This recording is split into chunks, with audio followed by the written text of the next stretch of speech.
ഇടുക്കി മൂന്നാർ പഴയ മൂന്നാറിലെ government vocational higher secondary സ്കൂളിൽ അടിസ്ഥാന സൗകര്യങ്ങളുടെ അപര്യാപ്തത വിദ്യാർത്ഥികളെയും അധ്യാപകരെയും ആശങ്കയിലാഴ്ത്തുകയാണ്.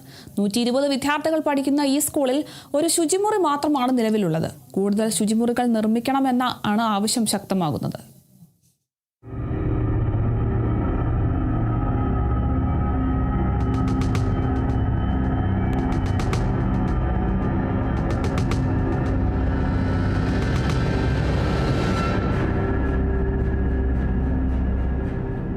പഴയ മൂന്നാറിലെ ഗവൺമെന്റ് വൊക്കേഷണൽ ഹയർ സെക്കൻഡറി സ്കൂളിലാകെ 120 വിദ്യാർത്ഥികളാണ് പഠിക്കുന്നത്.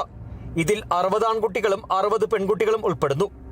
എന്നാൽ ഇത്രയും വിദ്യാർത്ഥികൾക്കായി ഒരു ശുചിമുറി മാത്രമാണ് നിലവിലുള്ളത്. ആൺകുട്ടികൾക്കും പെൺകുട്ടികൾക്കും ഒരേ ശുചിമുറി ഉപയോഗിക്കേണ്ടി വരുന്നതിനാൽ അധ്യാപകർ സമയം ക്രമീകരിച്ചാണ് കുട്ടികളെ ശുചിമുറിയിലേക്ക് അയക്കുന്നത്. ഇത് വിദ്യാർത്ഥികൾക്ക് ഏറെ ബുദ്ധിമുട്ടുണ്ടാക്കുന്നതായാണ് പരാതി.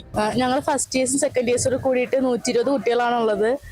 ഇതിനകത്ത് 60 പേര് പെൺകുട്ടികൾ തന്നെയുണ്ട്. ഞങ്ങൾക്ക് ഒരേ ഒരു ടോയ്ലറ്റാണ് യൂസ് ചെയ്യാനുള്ളത്. ഭയങ്കര കഷ്ടപ്പാടാണ്. ബോയ്സിനും ഗേൾസിനോട് കൂടിയിട്ട് ഒരു ടോയ്ലറ്റ് ഇപ്പോൾ ഭയങ്കര കഷ്ടപ്പാടുള്ള കാര്യമാണ്. ബോയ്സിന് ഇത്ര സമയം, ഗേൾസിന് ഇത്ര സമയം എന്ന് പറഞ്ഞാണ് വന്നിരിക്കുന്നത്. നമുക്ക് ഫസ്റ്റ് ഒരു 160 പിള്ളേരുണ്ട് ഇവിടെ പഠിക്കുന്നത്. അപ്പോൾ നമുക്ക് എല്ലാവരും ഒരു ബാത്റൂം കൂടിയേ ഉള്ളൂ.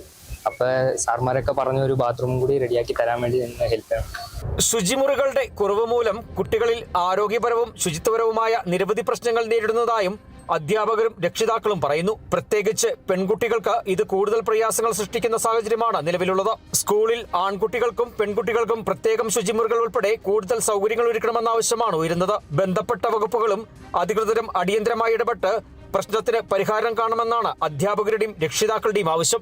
120ഓളം കുട്ടികൾ പഠിക്കുന്ന സ്കൂളിൽ ശുചിമുറിയുടെ അഭാവം കുട്ടികളെ വല്ലാതെ വലയ്ക്കുകയാണ്. ബന്ധപ്പെട്ട അധികാരികളുടെ ഭാഗത്തു നിന്നും ശുചിമുറി പണിയുമെന്ന പ്രതീക്ഷയിൽ തന്നെയാണ് അധ്യാപകരുമുള്ളത്. ക്യാമറമാൻ എ പി രാജയ്ക്കൊപ്പം Bineesh Antony, Kerala vision news, Idukki.